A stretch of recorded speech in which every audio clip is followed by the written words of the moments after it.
Tartetxe bat hartuko dugu kalera ateratzeko, Maider Regues Berrobi aldean dugu, eta UEMari buruz hitz egin behar dugu, eta abizenei buruz, ez da Maider, arratsaldeon.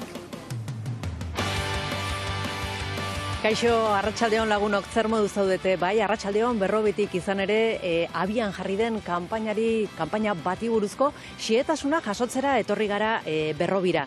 Kanpaina horren izena da abizenak ere euskaraz eta UEMak, Galtzaundik eta Tolosaldeko 23 udalek abiatu dute.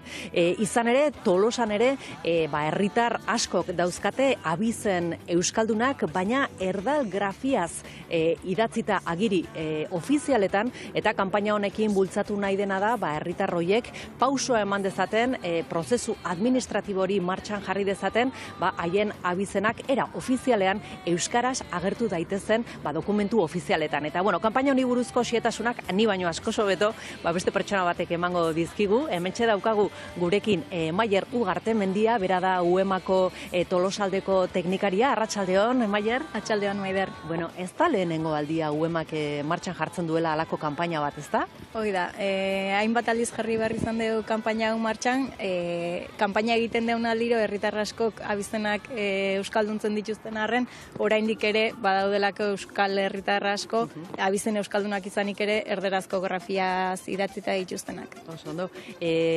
Badakit bereziki, guraso izateko bidean diren pertsonei edo 18 urtetik berako seme alabak dituztenei egiten diezuela deialdi berezia kanpaina honetan parte hartzeko. Zergatik hain justu kolektibo hoiei?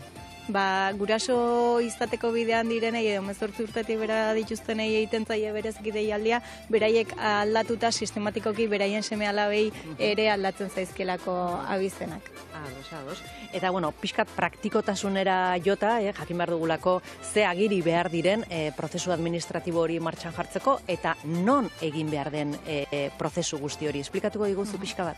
Kanpaina Tolosalden egin badeu ere, beste leku guztietan ere sistema berdinak jarraitzea. Azkenen, erregistro zibilera edo herriko bakepaitegira joan behar da beharrezkoak dien agirikin, eta beharrezko agiri horiek dire nana edo nanan kopia,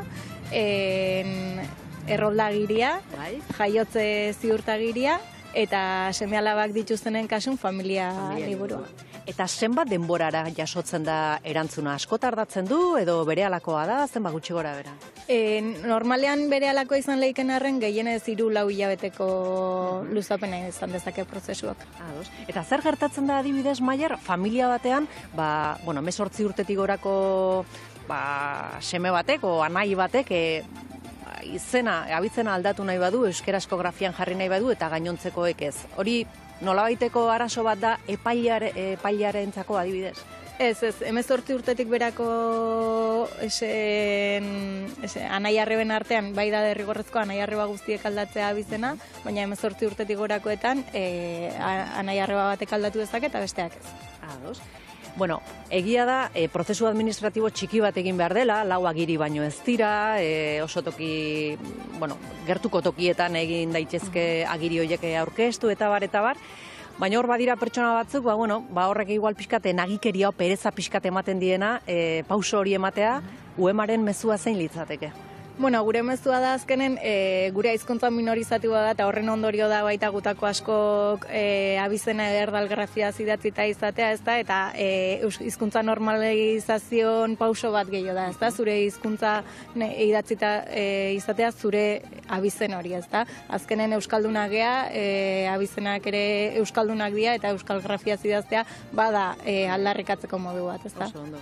Argi eta garbi, Maiderreko ondo eman dizkigu pauso hori emateko, pausoak, ez da? Zeintzu diren, mila esker, Maider, eta ondo joan dadila kanpaina hori. Eskerrik asko zuei. Oso ondo. Hortxe, Maiderreko ondo eman dizkigu xietazun guztiak, abian dela abizenak ere euskaraz kanpaina hori, eta gun mikrofonoarekin Tolosaldean ibili gara, Tolosan hain zuzen, jendeari galdetzen, ia pauso hori emateko inoiz aleginik egin duten edo ez, eta egia esan belauna belaunaldien arabera nahiko diferentzia topatu dugu. Egia da adineko pertsonei, kostatu egiten zaiela pauso hori ematea, naiz eta akaso beraiek idazterakoan euren abizenak euskeraz idazten dituzten, baina gero ofizialki agirietan ez duten aldaketarik egin, baina belaunaldi gazteetan bai topatu dugu hor alegin hori egiten dela eta askok eman dutela pausoa. Begira ze gauza kontatu dizkiguten Tolosako herritarrek. Zein da zure abizena? Sorrondegi. Urkola Pikabea. Artola. Uranga. Sorrondegui nola daukazu? Berez lehen honakan gui, G-U-I, eta gero, deziditu nun euskeraz nahi nula, eta G-I jarri nun. Urkola, zerekin edo karekin? Z. Sandoval. Sandoval uberekin? Bai, ubekin. Zurea? Urda Pileta. Alonso, amigo eta Malkorra. Malkorra bigarrena. Bai. Eta gizonarena? Berasategi. Nola idazten du? Berasategi. Ugabe. Ugabe. Inoiz pentsatu alduzu zure abizena euskalduntzea? Karekin agertu da. Bai, baino, jurin berretzu zer juzgedua. Horrek pereza ematen dizu edo zer? Bai, hombre. Eta Malkorra nola idazten duzu etxean? Karekin edo zerekin? Nire amak normalen kakin eta nire bai kakin, baina gero dokumentutan eta normalen zekin idaztea. Eta Lazkano nola idazten du emazteak? Gaur egun kade kilokin, baina lehen hau zekin. Ni aurdun gelditu nitzenen, horri bili ginen zalantzan bere abizena, nire abizena, edo nola jarri behar gendun zein aurrena, zein bigarrena, eta ere esan genuen, euskalduntzen bazu, zurea jungo aurrena, eta holaxe izan zen. Eta arrez geroztik, seme alabek ere bigarren abizena Lazkano karekin. Hori da, hasieratik anola ja auki dute. Animatuko zara, akaso? Bueno, ez dakit, ja urte asko guia. Animatuko zenukete jendea pauso hori ematera, ze batzutan ere pereza edo ematen du igale administrazioan prozesu hori. Ez da zaila. Gozgaua jotea da, ez da 10 minutu dia. Seitxon aldatzen zaitu ez dala, ez errisa dala, animatu bai. Maider Egues, pentsatzen dute zuke Egues hori urekin izango duzula, ezta? Nik aitortu behar dut, nire abizenak gazteleraz ondo irakurria izan dadin, dieresia daramala, uaren gainean eta azken ean azentoa daramala, eta euskeraz idazten dudanean jende guztiak egez esaten didala.